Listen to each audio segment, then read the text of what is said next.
A billionaire grandmother spotted her homeless grandkids begging on the street. The woman Lagos called Ayaowo.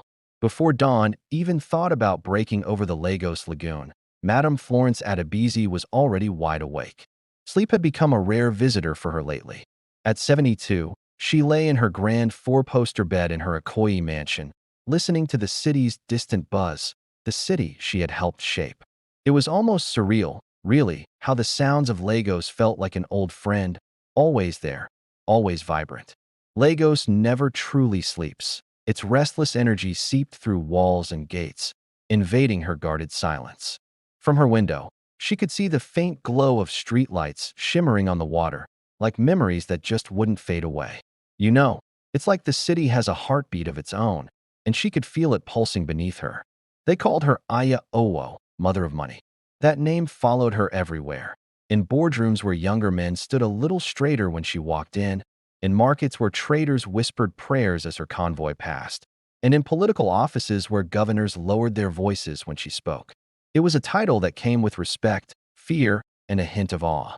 Her wealth wasn't the flashy kind. It was old school, built brick by brick through years of strategy, sacrifice, and sheer determination. She started with cocoa sacks back in Ondo State. Just imagine that, an 18-year-old widow with a baby on her hip, facing the world head-on. While others wallowed in their grief, she turned her pain into fuel. She borrowed money no bank would officially admit to lending her, hired trucks that often broke down halfway to Lagos, and slept beside her goods to keep thieves at bay. Every naira she earned felt like a promise. Never again would poverty haunt me. That mantra echoed in her mind as she fought through obstacles, often feeling like she was battling the world itself. By 40, she owned warehouses. By 50, she had estates. At 60, she held stakes in banks and oil service companies. Her signature alone could make or break a fortune. It's wild to think about how far she'd come, right? But that morning, as she stared at the intricately carved ceiling above her, none of it mattered. The mansion around her was stunning. Marble floors from Italy, chandeliers sparkling like frozen rain, and halls wide enough to swallow laughter. But silence filled the space now. Not the peaceful kind, but the kind that reminded her of voices that once filled the air and were now gone forever. Her husband, Adebisi Sr., had passed during her toughest years, worked to death, some said. Her only son followed years later, buried before his dreams could even breathe. And then there was Kunal, her grandson, the boy she raised like a second chance at motherhood. Madame Adebisi slowly sat up, her joints creaking. A uniformed maid entered quietly, bowing slightly. "Good morning, Ma." She nodded. "Good morning." As the maid drew the curtains, sunlight flooded the room. Madame Adebisi reached for the gold-framed photo on her bedside table. A young Kunal smiled back at her, school uniform crisp, eyes sparkling with mischief and promise. "You had the world," she murmured. "Why did you run from it?" Outside, her driver waited. Another day filled with meetings, inspections, and signatures loomed ahead. Another day of wielding power. But deep inside, something heavy stirred, a feeling she couldn't quite name. A restlessness, as if the past was creeping closer, step by step. Little did she know, fate had already left the mansion, waiting for her on the streets of Lagos. A mansion filled with echoes. The Ikoyi mansion only came alive when the staff moved through it. At dawn, their footsteps echoed against the polished marble floors, reflecting faces like mirrors. Doors opened and closed softly, curtains were drawn, and silverware clinked faintly in the dining hall. Yet for all its activity, the house felt empty, like a grand stage long after the audience had left. Madame Florence Adebisi descended the curved staircase slowly, one hand resting on the mahogany railing. Each step was steeped in memories. She recalled Kunal racing down these stairs as a child, sliding dangerously along the banister while she shouted warnings he never heeded. She remembered her son standing there once, dressed in his wedding agbada, nervous yet proud.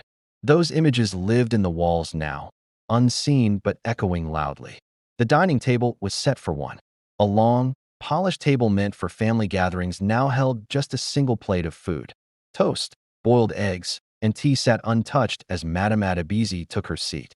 She stared at the empty chair across from her, a seat that had remained vacant for years. "Madam, shall I bring the newspaper?" the housekeeper asked. She shook her head. "Not today." The silence pressed in harder, wrapping around her like a heavy blanket. After breakfast, she wandered through the east wing of the house, a part rarely opened. The staff avoided it unless instructed. Dust seemed to gather there faster, as if the rooms themselves resisted being disturbed. She paused in front of a wooden door carved with traditional Yoruba symbols. Her hand hesitated before pushing it open. Kunnel's room. The scent of old books and a hint of cologne lingered. The room had been preserved exactly as he left it. Bed neatly made, trophies lining the shelf, certificates framed on the wall. On the desk lay his final letter, yellowed with time, never answered. Asterisk Grandma, I need space. Please understand. Asterisk she had pretended to understand. Madame Adebisi sank onto the bed, clutching the letter. Her wealth had taught her how to command men, influence markets, and navigate negotiations, but grief remained the one thing she never mastered. Did I push you too hard? She whispered to the empty room. Or did I love you too much? Her phone rang sharply, shattering the silence. She glanced at the screen, another business associate, another request. She ignored it. Instead, she walked to the window and gazed out at the city. Lagos sprawled endlessly, vibrant and unforgiving. Somewhere within its chaos, lives were struggling, breaking, surviving, lives she knew nothing about. A strange ache tightened her chest. That morning, she ordered her driver to take a different route to her meeting. No reason, no explanation, just a sudden urge to see the city beyond tinted windows and familiar roads. As she left the mansion, the gates closed behind her with a heavy clang. The streets of Lagos were alive, pulsing with energy and chaos. Street vendors shouted their wares. Children played football in the dirt, and the scent of spicy jollof rice wafted through the air. It was a stark contrast to the silence of her mansion. As she drove through the bustling streets, her heart raced with an unfamiliar excitement. Take me to the market, she instructed her driver, surprising even herself. The markets were where life thrived, where laughter mingled with the sounds of bargaining and haggling. It was where she had started, where she had learned the ropes of survival. When they arrived, the vibrant colors and sounds enveloped her like a warm embrace. She stepped out of the car, her heels clicking against the pavement, and for a moment, she felt like the young woman she once was, ready to conquer the world. As she walked through the market, memories flooded back. She remembered the thrill of striking a deal, the satisfaction of watching her hard work pay off. But today, it felt different. Today, she was just another face in the crowd, and for the first time in years, she felt a twinge of vulnerability. That's when she spotted them. Two young boys, maybe 10 or 11, huddled together on the sidewalk, their clothes tattered and faces smeared with dirt. They were begging, their eyes wide with hope and desperation.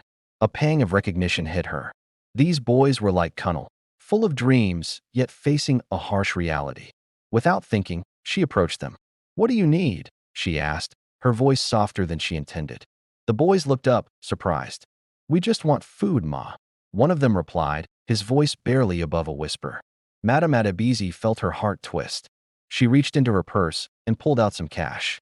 "Here, buy yourselves something to eat." Their eyes lit up with gratitude, and for a moment, the weight of her wealth felt lighter. It was a small act, but it ignited something within her, a flicker of purpose. As she turned to leave, she glanced back at the boys, who were already rushing toward a nearby food stall. She felt a warmth spread through her chest, a feeling she hadn't experienced in years. Maybe it was time to reconnect with the world outside her mansion, to remember the struggles that had shaped her life. Back in the car, she looked out at the city once more. Lagos was still chaotic, still beautiful, and she realized that she had a choice. She could continue to live in her gilded cage, or she could step into the vibrant, messy reality of life outside. And just like that, she decided. It was time to break the silence of her mansion and fill it with laughter and love once again. The road ahead was uncertain, but for the first time in a long while, Madame Florence Adebisi felt a spark of hope. The echoes followed. She had no clue those echoes weren't just memories, they were warnings. Fate was creeping closer. The grandson she loved too much. Colonel Adebisi came into the world on a rainy August morning, the kind of rain that washed everything clean and left the earth smelling fresh. You know that smell, right? It's like nature's way of saying, "Hey, new beginnings." When the nurse handed him to Madame Florence Adebisi, something shifted inside her, a second chance, wrapped in soft brown skin and a loud, stubborn cry. This one's got fire, the nurse joked, and Madame Adebisi smiled through her tears. He's Adebisi blood. From that moment on, Connell became her whole world. After losing her only son, Madame Adebisi poured all her love into this boy. She took charge of his tutors, attended every school event, and made sure he had everything he needed: books, clothes, trips, and protection. You could say she was a bit of a helicopter grandma, but can you blame her? Losing a child is a heartache that never really goes away, and she was determined to give Connell the best life possible. While other kids were scared of their elders, Connell grew up bold and confident, sometimes a bit reckless, knowing his grandma's shadow was always there for him. He called her Grandma Flory, a name no one else dared to use. It was their little secret, a term of endearment that spoke volumes about their bond. "Grandma, why do people bow when you walk?" he asked once, not older than 7. She chuckled, her eyes sparkling with warmth. "Because they respect hard work." "Will they bow for me too?" he inquired, his little face full of hope. She looked at him thoughtfully. "Only if you earn it." Connell was a star in school, always getting top marks and shining in every subject. But he struggled with following rules. He questioned everything, challenged authority, and had an impatience that worried her. It was like he was born with a fire in his belly, pushing him to explore beyond the confines of what was expected. While other boys dreamed of wealth, Connell had already tasted it and found it heavy. By his teenage years, he had grown tall and handsome, his confidence often mistaken for arrogance. Teachers complained. Family elders raised their eyebrows. "You're spoiling him," one uncle said during a family meeting, his voice dripping with concern. Madame Adebisi silenced him with a wave of her hand. "He's not spoiled. He's protected." But later, she'd realized that protection wasn't the same as preparation. She sent Connell abroad to study, first London, then Canada, hoping distance would help him mature. Instead, it widened the gap between them. His phone calls got shorter, and his visits home felt forced. Lagos no longer excited him. It suffocated him. "You built an empire," he said during a rare dinner together, his tone almost accusatory. "But you built it for yourself. What if I want something different?" Her jaw tightened. This family's name didn't grow itself. Connell stood up, frustration boiling over. That's exactly the problem. That night marked the start of his withdrawal, not sudden, but intentional. He stopped asking for advice and sharing his plans. He began living like his life was a debt he resented owing. Madame Adebisi watched helplessly as it happened. Still, she believed love would bring him back. She didn't yet understand that love, mixed with fear and pride, can push people away just as easily as cruelty. And somewhere beyond the gates of wealth and privilege, Connell Adebisi was already stepping toward a life that would change everything for them. Connell's hunger for freedom. Connell didn't leave home in anger. That was what surprised Madame Adebisi the most. There were no loud arguments, no slammed doors, no dramatic goodbyes. He packed his bags quietly, folded his clothes with the same care he had as a child, and waited for the right moment to speak. It happened on a Sunday afternoon, after lunch, when the house was unusually calm. "Grandma," he said, standing before her in the sitting room, "I'm leaving Lagos for a while." Madame Adebisi looked up from her papers, confusion written all over her face. "For business?" "No," he replied, his voice steady. "For life." She studied his face, older now, guarded. "Where are you going?" "Somewhere simple. I want to live without the Adebisi name hanging over me." Her pen paused midair, the weight of his words sinking in. "You think your name is a curse?" she asked quietly, her heart racing. "It's a cage," Connell said. "Everyone expects me to become you." She rose slowly from her chair, a mix of anger and hurt swirling inside her. "Expectation isn't imprisonment. It's inheritance." Connell shook his head, frustration bubbling to the surface. "I don't want inheritance. I want experience." The servants pretended not to listen as the tension thickened the room. "You were born into responsibility," Madame Adebisi said, her voice firm. "You can't escape it." Connell's voice softened. "That's exactly why I have to go." By evening, he was gone. He refused security. He refused money beyond a small allowance. He rented a modest apartment on the mainland and took odd jobs, convincing himself that struggle was freedom. For the first time, he ate roadside food without knowing the vendor's name, waited in buses, and stood in queues like everyone else. At first, it thrilled him. It was exhilarating to feel the pulse of the city, to be just another face in the crowd, but freedom soon revealed its cost. Bills came whether dreams were ready or not. Friends disappeared when money dried up. Pride kept him from calling home, even when hunger crept in quietly. Madame Adebisi heard about his choices through whispers. He had changed his phone number, stopped using the family name, and avoided old connections. Each report tightened her chest. He will return, she told herself, trying to stay hopeful. He must, but Connell didn't return. Instead, he wandered deeper into the city, chasing meaning in places wealth had never taught him to understand. And it was in one of those places, far from Ikoyi, far from privilege, that fate prepared the next chapter of his life. The chapter that would bind him forever to a woman named Saad. The girl from Ajigunal. Ajigunal was nothing like Ikoyi. It breathed louder, faster, rougher. Music spilled from open shops, and generators hummed like angry insects. The smell of frying akara mixed with gutter water and sweat. To Connell, it felt raw and honest, alive in a way gated estates never were. He wandered the streets, soaking in the vibrant chaos around him. Young kids played football in the dirt, their laughter echoing like music. Street vendors shouted out their wares, the sizzle of frying food mingling with the chatter of neighbors. It was a world where everyone knew each other, where community mattered more than status. Connell found himself drawn to a small cafe, its walls painted in bright colors and adorned with local art. It was there that he first met Saad. She was serving customers with a smile that could light up the darkest room, her energy infectious. As she moved gracefully between tables, Connell felt an instant connection, something he hadn't felt in a long time. "Can I get a plate of that?" he asked, pointing to a steaming bowl of jollof rice. "Coming right up," she replied, her eyes sparkling. They struck up a conversation, and Connell was captivated by her stories of growing up in Ajigunal. She spoke of dreams and aspirations, of wanting to make a difference in her community. It was refreshing to hear someone so passionate, so unafraid to dream big despite the odds stacked against her. As days turned into weeks, Connell found himself returning to the cafe, drawn not just by the food, but by Sada's spirit. They laughed, shared stories, and slowly built a friendship that felt like home. She introduced him to her world, showing him the beauty in the struggle, the joy in the little things. Connell realized that he was no longer just running away from his past. He was discovering a new purpose.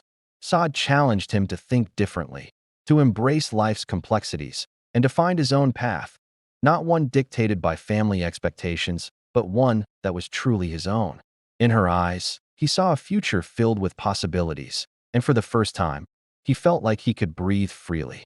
It was a feeling he had been searching for all along. But as he fell deeper for Saad, the shadows of his past loomed large. Would he ever truly escape the weight of his family's legacy? Could he forge a new identity without losing the love and respect he had for Madame Adebisi? Connell was on the brink of a transformation, one that would not only change his life, but also intertwine his fate with Sada's in ways he couldn't yet imagine.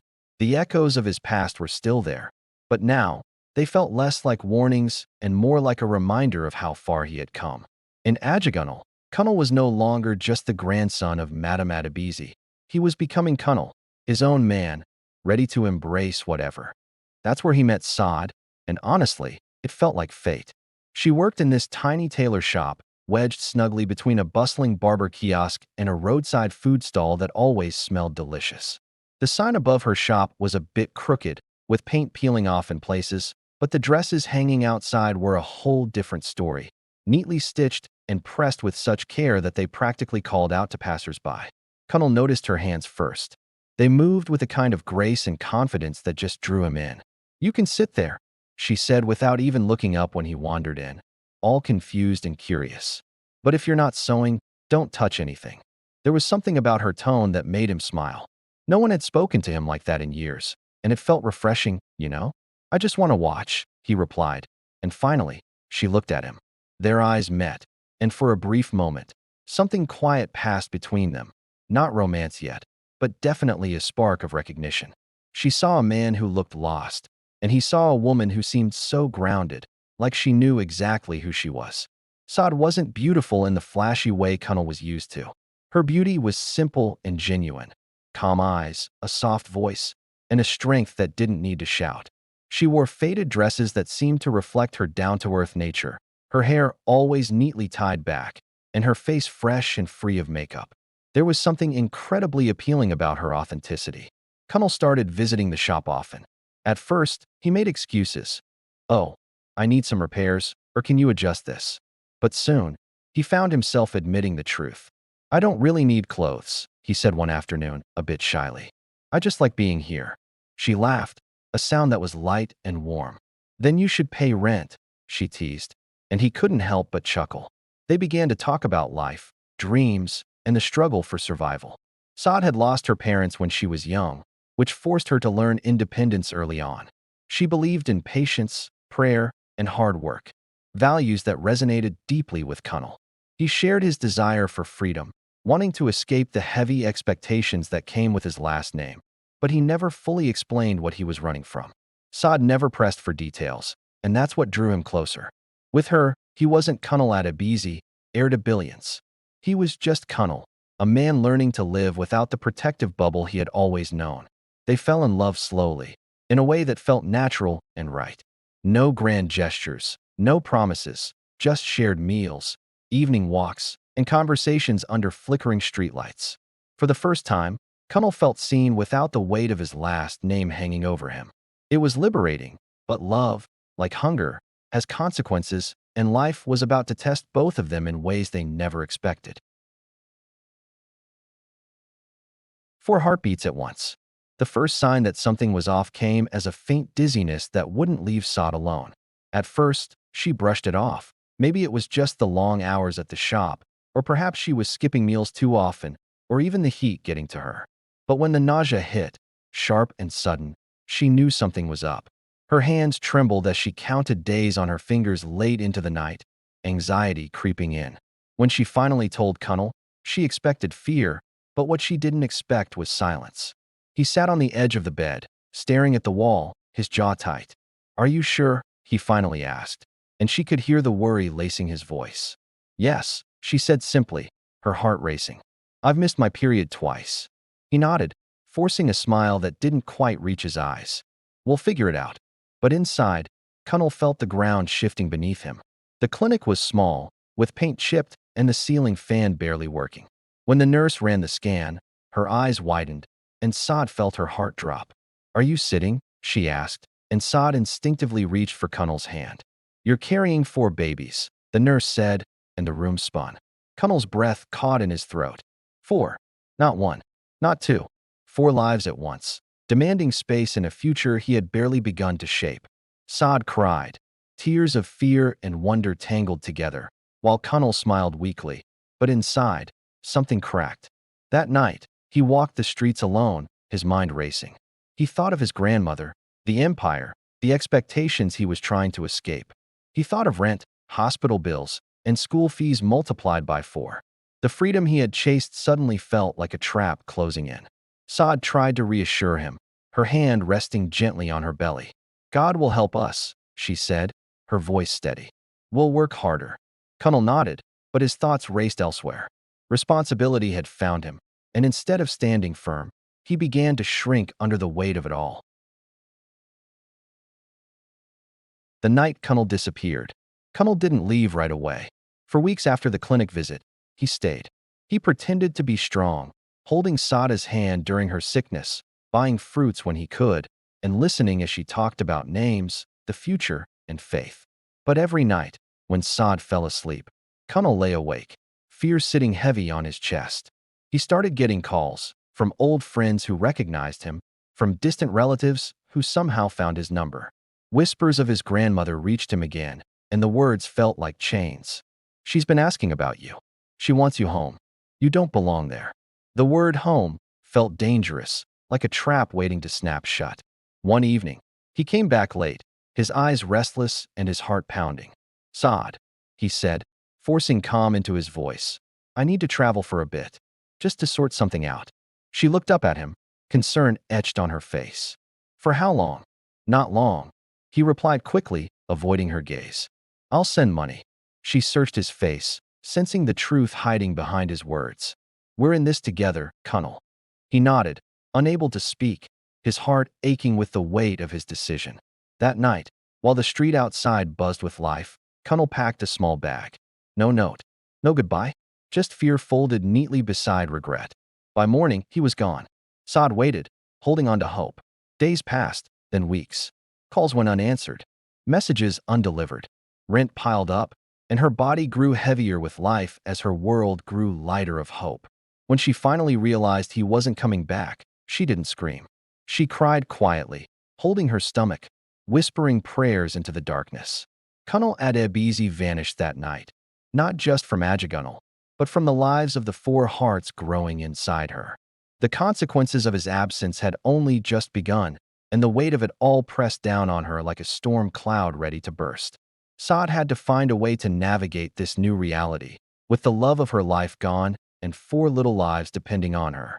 It was a daunting task, but she was determined to rise to the occasion, fueled by the love she had for those babies and the strength she had built over the years. The journey ahead would be tough, but Saad was ready to face it head-on, one heartbeat at a time. Madame Florence Adebisi sensed Colonel was missing long before she got the confirmation. You know, a grandmother's intuition isn't something you learn in school or just pick up with age. It's all about love and the pain that comes with loss. Colonel had always come back, no matter how far he wandered. But this time, the silence felt way too long, like a heavy blanket smothering her heart. She quietly sent out a few trusted folks, not security guards in uniforms or lawyers with fancy letters, just everyday people who knew how to look without being noticed. They checked banks, hospitals, airports, and old addresses. Colonel had vanished like a shadow at noon, leaving behind only questions and an aching void. Weeks turned into months, and every report came back the same way. No trace, Ma. Each time, it felt like another piece of her heart shattered. At night, Madame Adebisi sat alone in her study, staring at files that felt like a blur. Her once unbreakable strength started to crumble under the weight of not knowing. "Where did I fail you?" she whispered to the photograph on her desk, her voice cracking as tears threatened to spill. The family elders spoke cautiously now, their words like fragile glass. "Maybe he needs time. Maybe he's ashamed. Maybe he's chosen his own path." But those words didn't bring her any comfort. They felt hollow, like echoes in an empty room. She thought about sending out a public notice, but pride held her back. The Adebisi name wasn't meant to be dragged through the streets, you know? So, she waited, caught between dignity and desperation, feeling like a ship lost at sea. Years passed, and just when she thought the storm had settled, the news came crashing in like a tidal wave. A minor accident, a nameless man, a borrowed identity, a quiet life that ended suddenly on the Ibadan Expressway. The confirmation shattered her. Madame Adebisi buried her grandson without a body, without closure, without answers. She mourned him alone, lighting candles and whispering forgiveness into the night, wishing she could turn back time and hold him close one last time. What she never knew was that Kunal had left behind 4 living legacies, for children who would never know their father. Not once did fate let their paths cross, until destiny could no longer stay silent. The Ibadan Expressway stretched endlessly that night, drenched from a sudden tropical downpour. Streetlights flickered on and off, casting long shadows over potholes filled with rainwater. Trucks and cars moved cautiously, horns blaring at reckless drivers, while the smell of wet asphalt mixed with exhaust fumes and the faint aroma of roadside acra. Colonel Adebisi was behind the wheel of a modest sedan borrowed from a friend. He had stopped relying on anything that could tie him back to his old life. Dressed in simple clothes, jeans, and a worn shirt, there was no sign of the luxury he was born into. He told himself he was free now, that freedom meant shedding every expectation, every responsibility, every tie to Okoye and to his grandmother, Madame Florence. But freedom had a cost, and the night carried it in heavy whispers. The rain fell harder, drumming on the roof of the car, blurring the road ahead. Colonel gripped the steering wheel tightly, heart racing, not from speed, but from fear. Fear of responsibility, fear of what awaited him if he ever returned home, fear of the unknown in Ajagunal and beyond. For tiny lives were beginning inside Saad, and he didn't have the courage to face them. He chose flight over fatherhood, denial over duty. And now, Even that flight felt fragile. A lorry ahead swerved, tires skidding on the slick road. Connell tried to brake, but the road showed no mercy. Metal screamed against metal. Time slowed, as it always does in moments of tragedy. He saw the headlights of oncoming vehicles, the flash of rain-soaked asphalt, the reflection of life and regret intertwining. The crash was sudden, violent, and final. When the first responders arrived, the car was mangled beyond recognition. Connell's body was found twisted, lifeless, unidentifiable except for a few scraps of ID that bore his name. No message, no last words. Just the silence of a life that had vanished into choices, fear, and fate. Meanwhile, in Lagos, Madame Adebisi paced in her study, her heart heavy with an unshakable feeling. Something inside her whispered that Connell would never return. She didn't know what had happened yet, but she felt the absence like a gust of wind against the side of a building. Every night, she prayed for his safety, imagined his face, pictured him standing outside the gates of Ikoyi, asking for forgiveness, seeking guidance. Then came the phone call late in the evening. Her assistant's voice was hesitant, trembling slightly. "Madam, there's news about Connell." The world seemed to stop. She clutched the table, eyes wide. What news?" Her assistant faltered, swallowing hard. He has passed away, ma. Ibadan Expressway accident. No survivors." Madame Adebisi felt herself fall backward into the chair. She could no longer breathe. Her hands trembled as if they had aged decades in a single heartbeat. No, it cannot be. For hours, she refused to eat, move, or speak. She lit candles in the mansion's chapel, whispering prayers over and over. She asked for a miracle that would never come. For the first time in decades, the empire she had built around her felt hollow. No wealth could undo the finality of death. No power could bend fate. In the quiet of her mansion, surrounded by opulence and emptiness, Madame Adebisi mourned the grandson she had loved too much and never truly understood. The weight of unspoken words hung heavily in the air, a bittersweet reminder of the love that never found its way to the surface. And yet, fate was not done. Though Connell was gone, the legacy of his choices had survived in ways she could never have imagined. Somewhere in the streets of Lagos, a mother and 4 children awaited her notice, unaware that their lives were about to be transformed forever. Hunger at the bus stop. The Lagos sun was merciless that afternoon, hanging over Ojota like a blazing halo. Traffic crawled along the expressway, horns blaring, motorbikes weaving dangerously between cars, street hawkers shouting over one another. Heat shimmered on the tar like waves rising from the road, making everything feel a bit surreal. Amidst the chaos, a small figure sat on the curb. A child, not more than 6, legs crossed, palm extended. Beside him were 3 others, their faces thin, clothes tattered, hair unkempt. The 4 children sat quietly, eyes scanning each passing car, mouths moving in silent prayers for coins, scraps, or even a smile. They were a sight that tugged at the heartstrings. The eldest, a girl named Titi, kept glancing at her younger siblings, her protective instincts kicking in. She was just a child herself, but the weight of responsibility rested heavily on her tiny shoulders. She often thought about how they ended up here, hoping for a miracle, wishing for something to fill their empty bellies. "Do you think anyone will stop?" one of the younger boys asked, his voice barely above a whisper. Titi shook her head, her heart sinking. "Maybe if we're lucky," she replied, trying to sound optimistic, though deep down, she felt the crushing reality of their situation. As the sun beat down relentlessly, Titi's thoughts drifted to their mother, Saad, who was probably worrying about them. Saad had always worked hard, juggling multiple jobs just to put food on the table. She often told them stories of their father, a man they had never met, who had left them behind long ago. But Titi had learned to be strong, to be the anchor for her siblings in times of uncertainty. "Look," another child shouted, pointing at a car that was slowing down. Hope flickered in Titi's heart as she straightened up, brushing her hair back and trying to appear more presentable.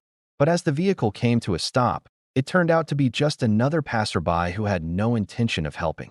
Hours passed, and the sun began to dip lower in the sky, casting long shadows across the pavement. The children's stomachs growled in unison, a chorus of hunger that echoed their plight. Titi felt the tears welling up in her eyes, but she blinked them away, refusing to let her siblings see her weakness. Just then, a familiar face appeared in the crowd. It was an old neighbor, Auntie Beezy, who had always looked out for them. TT's heart leaped with joy. "Auntie Beezy," she called out, waving frantically. The woman's face lit up with recognition as she hurried over, her arms wide open. "Oh, my darlings. What are you doing out here?" Auntie Beezy exclaimed, kneeling down to hug each of them tightly. The warmth of her embrace felt like a balm to their weary souls. TT couldn't help but smile, feeling a flicker of hope ignite within her. "We're just waiting for Mama," TT replied, her voice trembling slightly. "We're hungry." Auntie Beezy's expression softened, and she reached into her bag, pulling out a small container filled with rice and beans. "Here, my loves. I made extra today. It's not much, but it's something." Behind them stood a woman, not old but worn by years of struggle. You could see it in the lines etched across her face, each one telling a story that no cream could erase. Her hands gripped a tattered bag, a lifeline in a world that seemed to constantly take. Her bare feet, calloused from countless walks on the streets, whispered tales of resilience. Every so often, she leaned down, whispering softly to the kids, "Don't cry, don't beg too loudly. We'll eat today, God willing." That was Saad. She had come to terms with the harsh reality that life demanded more than she could give, yet she poured out everything she had. Her heart brimmed with love, even if comfort felt like a distant memory. Her 4 little ones were her strongest link to hope, but she knew hunger was shaping them too. Their bellies were thin, clothes tattered, and feet dusty from the Lagos streets. Yet in their eyes burned a fierce will to survive. You could almost see the fire in their spirits, a spark that refused to be extinguished. The kids chimed in a small chant, "Madam, God bless you, please." It was a bittersweet melody, filled with longing and innocence. In that moment, everything changed for Madame Florence Adebisi. Her convoy slowed at the bus stop as traffic crawled. Usually, the tinted windows shielded her from the chaos of the city, but this time she leaned forward, squinting through the glass. For children, the sight of them, their shapes, gestures, and faces sent a chill through her. The youngest boy had Cunnel's eyes, wide, curious, and stubborn even in hunger. One of the girls had his dimple, faint but unmistakable. The way they huddled together, protective and proud, stirred a memory she hadn't realized she still carried. Her grandson as a boy, brave and mischievous, leaning against her lap, laughing for no reason at all. Madame Adebisi slammed on the brakes, the car screeching to a halt. Her heart raced, pounding in her chest like a drum. "Stop the car," she commanded, her voice sharp and clear. Her driver hesitated, glancing at the traffic that seemed to stretch on forever. "Ma, it's traffic." "Stop," she repeated, her voice firm. "I want to see them." She stepped out, the Lagos heat hitting her like a wave, but she barely noticed. Her eyes were locked on the children. Her breaths came quick, but she pushed through, driven by a force she couldn't quite explain. "Who are you?" she asked the woman, her tone both gentle and commanding. Startled, Saad took a step back. "Saad, ma. Madame Adebisi felt her knees weaken. "Saad. Colonel Saad?" she whispered, barely able to breathe. The woman nodded slowly. "Yes, ma. I'm Saad." The connection hit her like a bolt of lightning. The name, the kids, the resemblance, it all made her world spin. My grandchildren," she whispered, tears streaming down her cheeks. "All these years you were here, and I didn't know." Saad stood frozen, the heat, hunger, and exhaustion forgotten in a rush of disbelief.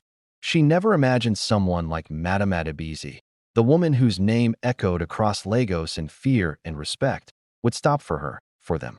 Madame Adebisi moved closer, kneeling to meet the kids at eye level. She held out her hands, shaking slightly. You are my blood," she said, her voice breaking. "My grandchildren. Forgive me. I didn't know." The kids stared at her, unsure whether to cry or smile. Slowly, they moved closer.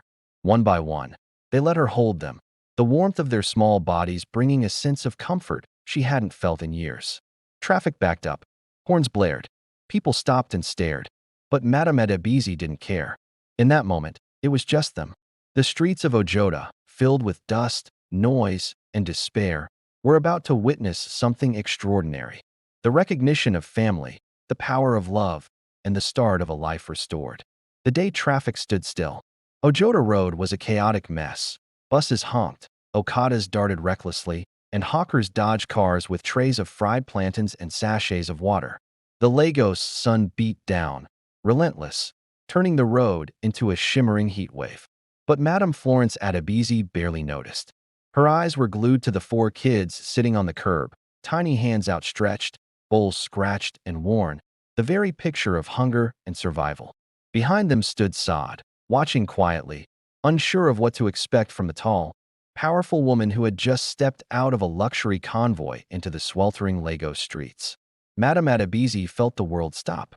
It wasn't just the kids, their faces, their posture, the unmistakable dimpled smiles, the sharp, searching eyes. It was Colonel's blood staring back at her. Her heart thudded so loudly she feared the kids would hear it. The driver and the security men behind her were frozen, unsure whether to step in. Horns honked angrily, but she didn't move. She took a slow step forward, then another, until she was kneeling on the curb, face to face with the kids. My grandchildren, she whispered, her voice trembling. Tears flowed freely down her cheeks. All this time, all these years, where have you been? Saad stepped forward cautiously, her own eyes wide with disbelief. Ma, I am Saad. Colonel, your grandson. He left us. Madame Adebisi gasped, clutching her chest. The words confirmed fears she had long buried. Colonel had abandoned them. And yet here they were, his children, alive, breathing, standing before her, untouched by the wealth and privilege they had never known. The kids shifted, unsure whether to trust this stranger in elegant clothes with a golden watch. One of the boys, the one with Colonel's eyes, whispered softly, Are you really our grandmother? Yes, she said firmly, tears streaking her face. I am your grandmother, and I will never let anything hurt you again. The air vibrated with the intensity of the moment. Drivers leaned out of their windows, pedestrians paused, and the city noise softened, almost respectfully, around her. For the first time in decades, Madame Adebisi was not Aya Owo, the fearsome billionaire, the woman whose wealth commanded respect. She was simply a grandmother, recognizing her own blood, finally speaking the truth her heart had longed to express. Saad stepped closer, tears streaming. We have suffered, she said, voice breaking. We didn't know who else to turn to. Madame Adebisi reached out, holding Saada's hands gently. No more suffering. No more hiding. You are my family, my grandchildren. And from this moment, everything changes. The kids moved closer, one by one. Their small bodies pressed against her, and she held them tightly, feeling the weight of their hunger, their fear, and their innocence. Even the security men behind her were silent. Even the honking traffic seemed distant. For that brief, perfect moment, time itself stopped in Lagos, and a grandmother's love swept away years of abandonment, poverty, and despair. As they stood there, the world around them faded into the background. It was as if the universe had conspired to create this moment, a powerful reminder that love could bridge the widest gaps, that family could be found in the most unexpected places. Madame Adebisi felt a sense of warmth spreading through her, a lightness she hadn't experienced in years. She could almost hear Colonel's laughter echoing in her mind, the way he used to run through the house, full of life and energy. She remembered the countless times she had scolded him for being too loud, too wild. But now, as she looked at his children, she realized that wildness was a gift, a spark of life that needed to be nurtured. We'll find a way, she promised, her voice steady. We'll find a way to make it better for all of us. The kids looked up at her, their eyes wide with hope. In that moment, they weren't just hungry children on the streets. They were her grandchildren, her family, and she would do everything in her power to protect them. Madame Adebisi turned to Saad, her expression softening. You've done well to take care of them, she said, her voice filled with sincerity. I can see the love you have for them. Saad nodded, tears still glistening in her eyes. I tried, Ma, but it's been hard. We've struggled every day. I know, Madame Adebisi replied gently. But you won't have to struggle alone anymore. We'll figure this out together. As the traffic began to move again, the world around them resumed its chaotic rhythm. But for Madame Adebisi and her newfound family, everything had changed. The streets of Lagos had witnessed many stories of despair, but today, They were witnessing the birth of hope, the rekindling of family ties, and the promise of. As Madame Florence Adebisi stood there, gathering the children in her arms, a wave of emotion washed over her. She whispered softly, almost as if the words were meant for her own ears only. Blood always calls blood, and God always brings them home.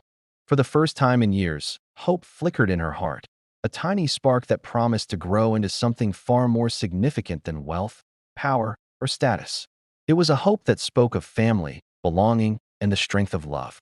The streets of Ojota would remember that day, not for the usual hustle and bustle, the honking cars, or the relentless Lagos sun, but for that moment when a grandmother recognized her grandchildren, and time itself seemed to pause, allowing the world to witness something truly beautiful. A name that shattered the past. Out of nowhere, the wind picked up, swirling dust along the roadside, and Madame Florence Adebisi tightened her grip on the four children. Her mind was racing, trying to wrap itself around the miracle unfolding before her, battling against years of heartache and loss. It felt surreal, almost like a dream. And then, amidst the chaos, she heard it, Sada's voice, trembling yet steady. K. Colonel Adebisi, may his soul rest. Those words hit her like a thunderclap, shaking her to her core. Her knees buckled, and she clutched the edge of a nearby railing for support. The name she had whispered in prayer, the name that haunted her dreams, the name she had mourned endlessly, Colonel Adebisi, was suddenly spoken aloud, bridging the gap between the living and the lost, connecting her past to this very moment, and transforming her grief into something tangible with the children standing before her. In that instant, the world around her faded into silence. The cars honked behind her, street hawkers shouted over the noise, and the heat pressed down from the blazing Lagos sun, but none of it mattered. Tears filled Madame Adebisi's eyes as the realization hit her like a hurricane. These children, these four tiny, defiant, hungry little lives, were her grandson's children. Her bloodline had survived the recklessness, the fear, and the abandonment of the man she had loved too much and lost. With a shaky breath, she stumbled forward, her voice breaking as she asked, "Colonel, he left all of this to you?" Saad nodded, tears streaming down her cheeks. He promised he would take care of us, and then he disappeared. He never returned. Madame Adebisi sank to her knees in the dirt, holding the children close. She pressed her face to theirs, inhaling the scent of small lives that had endured hunger, shame, and fear, yet remained whole in spirit. "I failed him," she whispered, barely audible over the city's noise. "I failed him by not being there, and I failed all of you by not knowing sooner." The children clung to her, unsure of the words, but certain of the comfort. The youngest, a boy with Colonel's wide, searching eyes, wrapped his small arms around her neck and asked softly, "Eh? You are our grandmother?" "Yes," she replied, her voice shaking yet firm. "I am, and I will never leave you." Saad watched the scene unfold, overwhelmed by disbelief, shame, and relief all at once. Years of struggle, endless nights without food, sleepless nights spent protecting four tiny lives, and here was the grandmother they had never dared to dream of, a woman of immense power, wealth, and love, claiming them as her own. Madame Adebisi looked up at the Lagos sky, the sun beating down, the dust swirling around them. She whispered a prayer of gratitude. "God, thank you for bringing them home." For the first time in a decade, her heart felt light. The grief of Colonel's loss remained, but it was now joined by something stronger: hope, redemption, and the beginning of a new family. Even the city seemed to pause in that moment. Drivers craned their necks to see what was happening. Street hawkers stopped mid-call, and Lagos, relentless as ever, bore witness to the extraordinary moment when a grandmother discovered her lost grandchildren and embraced her family once more. In that instant, Madame Adebisi knew that nothing, neither death, pride, nor years of silence, could sever the bond of blood. And for the first time, she allowed herself to imagine what life could be like with them under her care, safe, nourished, and loved. Blood recognizes blood. Madame Florence Adebisi's hands shook as she held the four children closer, her eyes never leaving their small, dust-streaked faces. The reality was overwhelming. Colonel's blood, the children she had never met, all standing before her, alive, hungry, and trembling with the fear of the streets. The streets of Ojoto were alive with the noise of Lagos. Honking horns, shouting hawkers, the drone of motorbikes, but she felt only silence inside herself. "Your father, my grandson." "Colonel," she whispered, shaking her head in disbelief. "He abandoned you, and yet here you are." Sada's lips trembled, her eyes reflecting years of struggle. "Ma, we survived. We had to." Madame Adebisi knelt on the curb, cupping each child's face in her hands. Her heart ached at their thin arms, their small stomachs, the dirt in their hair, and the clothes patched with desperation. "Blood always finds blood," she murmured. "I may have lost your father, but I will not lose you. Not now. Not ever." The children stared at her, unsure of what to believe. Wealth had never touched them. Promises had only brought pain. But in her eyes, they saw something different. Authority, yes, but also compassion, love, and recognition. It was a look that said, "You are safe now." One of the boys, the one with Cunnel's eyes, spoke first, almost a whisper. "You? You are really our grandmother?" Madame Adebisi nodded firmly, swallowing a sob. "I am. And from this moment, you are safe. You will never know hunger like this again. You will never have to beg on the streets of Lagos." She stood abruptly, raising her arms so the traffic and pedestrians could see. The children followed her slowly, still unsure, but the act itself was symbolic. She was claiming them. Publicly. Openly. No longer hidden, no longer abandoned. "I claim you as my grandchildren," she declared, her voice echoing against the concrete and metal of Ojota. "And anyone who rejects you rejects me. And anyone who harms you will answer to me." A hush fell over the street. Drivers leaned out of their windows, pedestrians paused, and even hawkers stopped shouting, sensing the weight of the moment. The children's mouths dropped open. Sada's hands trembled. For the first time, the authority of the Adebisi name was being wielded for something other than business or power. It was wielded to protect blood, to restore family, to declare justice for the innocent. Madame Adebisi knelt again and hugged the four children tightly. "We will go home now," she said softly. "We will clean you, feed you, dress you, give you beds, education, and love. You will not want for anything again." The children's small faces broke into shy, tentative smiles. One of the girls laughed softly, a sound like bells ringing through the Lagos heat.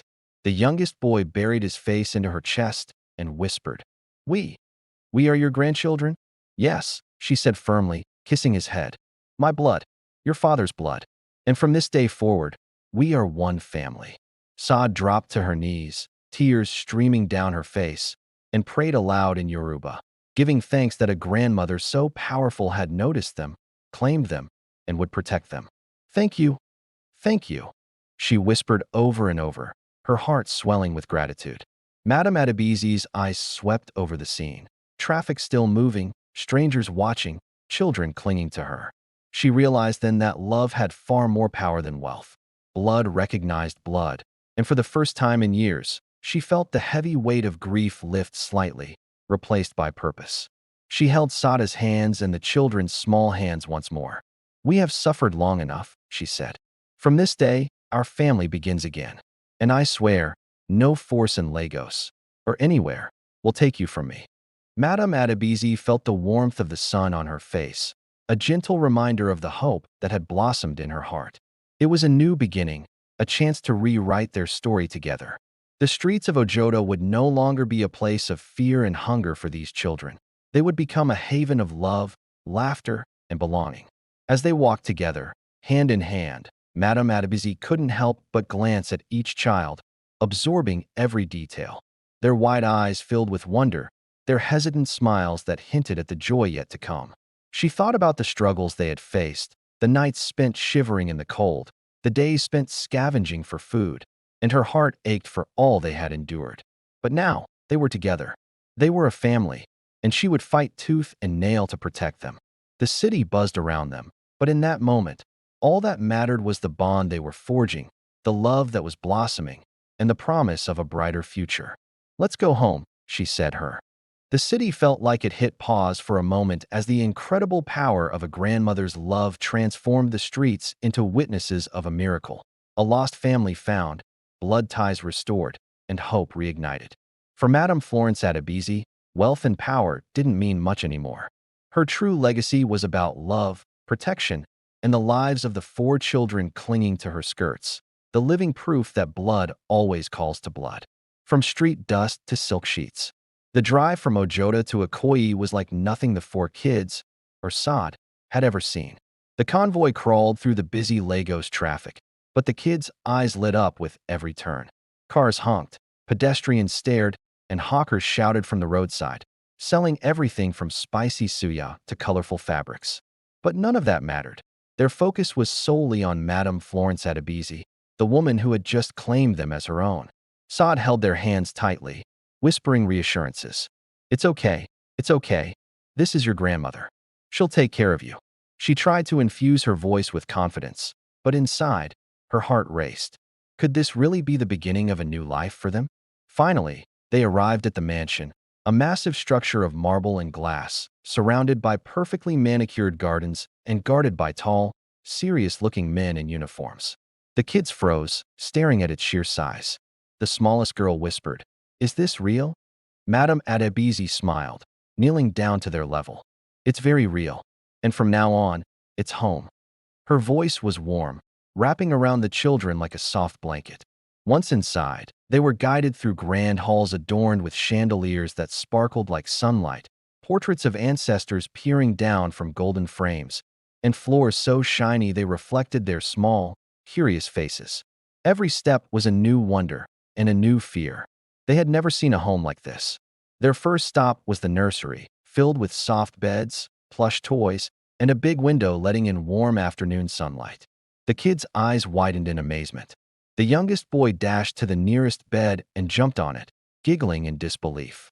The eldest girl gently touched the soft sheets, then looked up at Madame Adebisi with awe. "Is this ours?" she asked, her voice barely above a whisper. "Yes," Madame Adebisi replied, smiling through tears. "All yours. Safe, warm, and protected. No one will ever take this from you." Saad sank into a chair, feeling exhausted and overwhelmed. She had spent years in fear, struggling to feed her kids and keep them safe. And now, here they were, clothed, fed, and sleeping in a place she had never dreamed of. The weight of her worries began to lift, replaced by a flicker of hope. Soon, a team of nurses and doctors arrived to check the kids' health, measuring their growth, weight, and overall condition. Madame Adebisi stood nearby, hands clasped tightly, feeling the weight of responsibility like never before. But it was a burden she embraced with fierce love. She was determined to ensure that these children would never have to suffer again. Next came clothes, shoes, and school supplies, each item carefully chosen to match the kids' personalities. The eldest boy, bold like Cunnel, grinned for the first time in years as he tried on new sneakers. The youngest girl twirled in a bright dress, laughing at the sensation of clean fabric against her skin. It was a sight that brought tears to Madame Adebisi's eyes, joy that felt foreign but oh so welcome. Dinner was served in a grand dining hall, at a long polished table that had been empty for years. The kids hesitated at first, unsure how to handle the cutlery or the variety of food before them. Madame Adebisi guided them patiently, smiling as they discovered flavors they had never tasted: fresh fruit, hot soup, rice with stew, and baked bread. Each bite was a new adventure, and soon, laughter filled the room as they shared stories and dreams. Later that night, after baths and prayers, the children climbed into their soft beds, exhausted but safe. Madame Adebisi watched them sleep, her heart swelling with emotion. For the first time in decades, the mansion felt alive, not with wealth or power, but with the warmth of a family reclaimed. She whispered a quiet prayer. "Thank you, God, for bringing them back to me. May I never fail them like I failed their father. May their lives be filled with love, joy, and protection." Saad knelt beside her, still overwhelmed. I don't know how to thank you," she said, her voice trembling with gratitude. Madame Adebisi placed a gentle hand on her shoulder. "You don't need to. You protected them. That was enough. From now on, we face the world together." For the first time, the mansion's silence felt like peace, not emptiness. The kids were safe. Saad was safe. And Madame Florence Adebisi had finally begun to heal, not from wealth, but from love, forgiveness, and the restoration of her family. A family divided, a matriarch unmoved. Word spread quickly. By the next morning, whispers circulated through Ikoyi, Lekki, and even Lagos Island. Madame Florence Adebisi had brought her grandson's children back from the streets of Ojota. The story reached family members, business associates, and old rivals alike. It was a topic of conversation everywhere, from bustling markets to upscale restaurants, where the elite gathered to discuss the latest gossip. Inside the mansion, the atmosphere buzzed with energy. The servants moved nervously through the polished halls, unsure if they were witnessing a miracle or a scandal. Madame Adebisi stood in her study, flanked by Saad and the 4 children, her posture strong, her gaze steady. She had called for the family elders, the same ones who had once scolded her for spoiling Kunnel, who had whispered that he was too reckless and independent. They arrived one by one. Uncles with stern faces, aunts with pursed lips, cousins whispering under their breath. Their eyes darted from the children to Saad to Madame Adebisi, disbelief and judgment swirling in the air. "Florence," began her eldest brother, his voice heavy with reproach. "What is this? You've taken children from the streets, without consulting us." Madame Adebisi turned slowly, locking eyes with him. "Consultation? With whom?" Her voice was calm, but carried authority. "These are my grandchildren, blood of my blood. They were abandoned. By Kunnel, by fate, and until this moment, by all of you who claim to care about family but never asked where they were." The elders shifted uncomfortably, the truth hitting them like a cold splash of water. They had turned their backs when Kunnel had needed them most, and now they were confronted with the consequences of their neglect. Saad stepped forward, hands trembling but voice steady.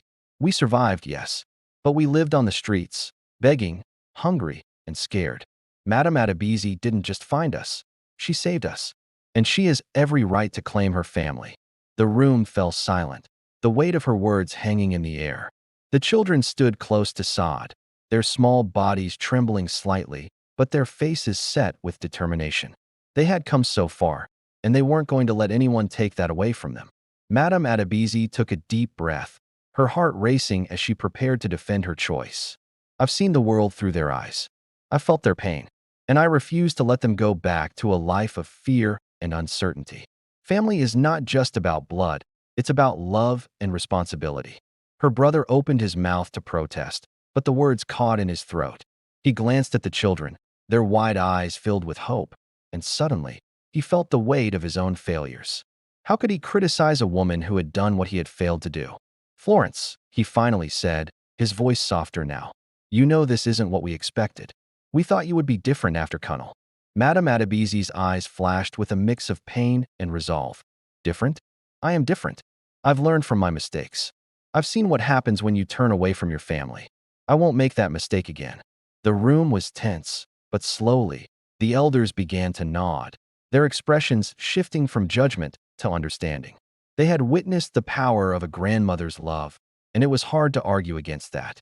As the conversation unfolded, the atmosphere shifted. The children shared their stories, recounting the struggles they had faced, the laughter they had shared, and the dreams they held close to their hearts.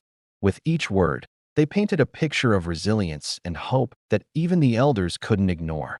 Madame Adebisi stood tall, her heart swelling with pride. This was her family, and she would do everything in her power to protect them. As the elders listened, they began to see the children not as mere orphans from the streets, but as part of a legacy that deserved to be cherished and nurtured. In that moment, the mansion felt more than just a home. It was a sanctuary, a place where love could flourish and where the past could be rewritten.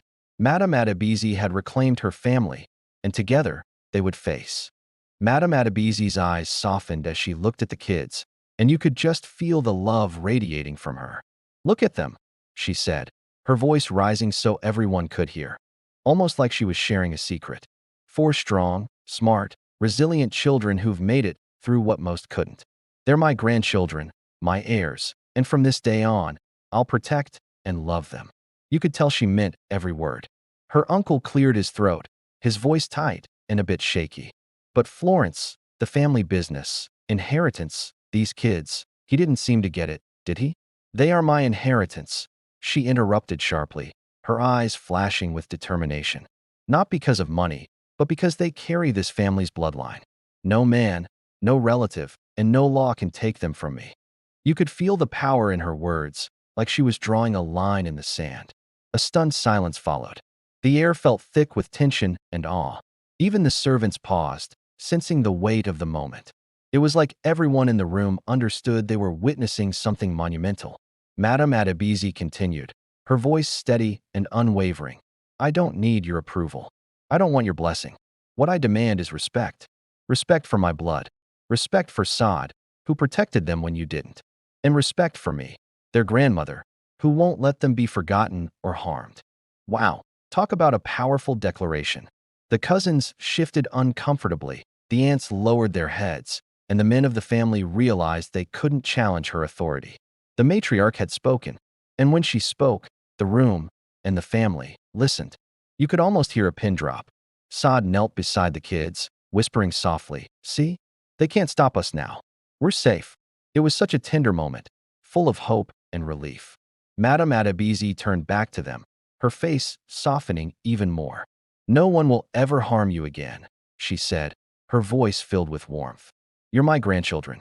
I'll move heaven and earth to protect you. Let the world hear it. Blood recognizes blood, and I claim mine."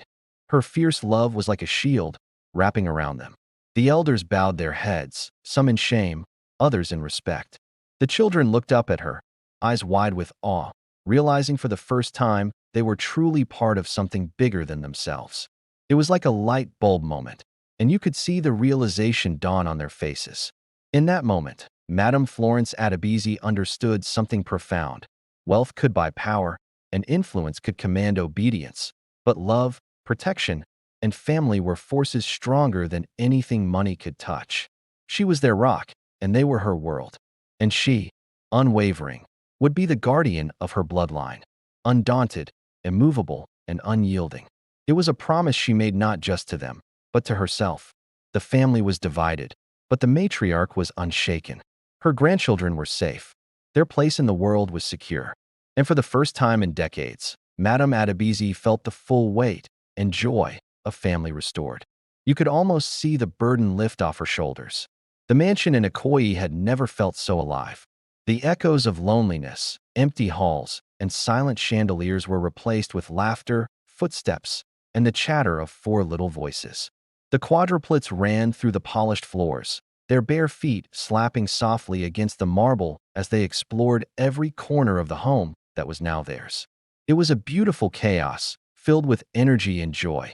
Madame Florence Adebisi watched from the balcony, the afternoon sun catching her silver hair, giving her an almost ethereal glow. She had spent decades building empires, commanding respect, and bending markets to her will, but none of that compared to this moment. None of it came close to the warmth of family restored. It was like a dream come true. Saad sat nearby, folding freshly laundered clothes, tears of relief streaming down her face. For years, she had fought to keep her children alive on the streets of Lagos, living hand to mouth, every day a struggle for survival. And now here they were, safe, loved, part of a family they had never dared to imagine. You could see the weight of her struggles melt away. The children, for little hearts beating as one, ran into Madame Adebisi's arms, collapsing in a tangle of limbs and laughter. She held them tightly, whispering prayers of gratitude under her breath. It was such a heartwarming scene, filled with love and joy. "You are safe now," she said, her voice thick with emotion. "No one will ever take you from me. No hunger, no streets, no fear, nothing. You are my blood, my grandchildren, and my legacy." You could feel the power of her words wrapping around them like a warm blanket. The eldest boy looked up at her with wide eyes, his voice trembling. "Grandma, will we always be with you?" His innocence tugged at your heartstrings. "Yes," she replied firmly, smiling through her tears. "Always. This is your home. This is your family. And I will move heaven and earth to make sure you never feel abandoned again." It was a promise that resonated deep within the walls of that mansion. Saad knelt beside the youngest girl, gently brushing the hair from her face. "See? Grandma is real," she whispered. "She's ours." The little girl's eyes sparkled with joy, and you could feel the love in the air.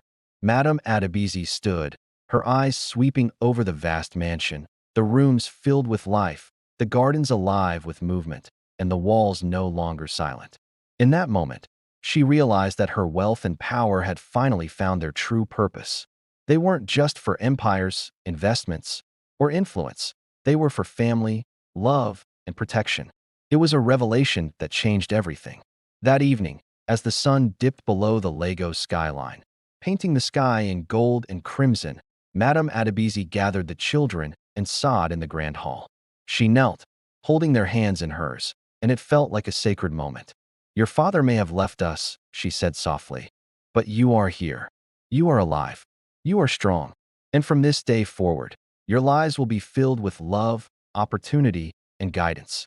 You are the future of our family, and I promise we will face it together." Her words were a balm, soothing their fears and filling them with hope.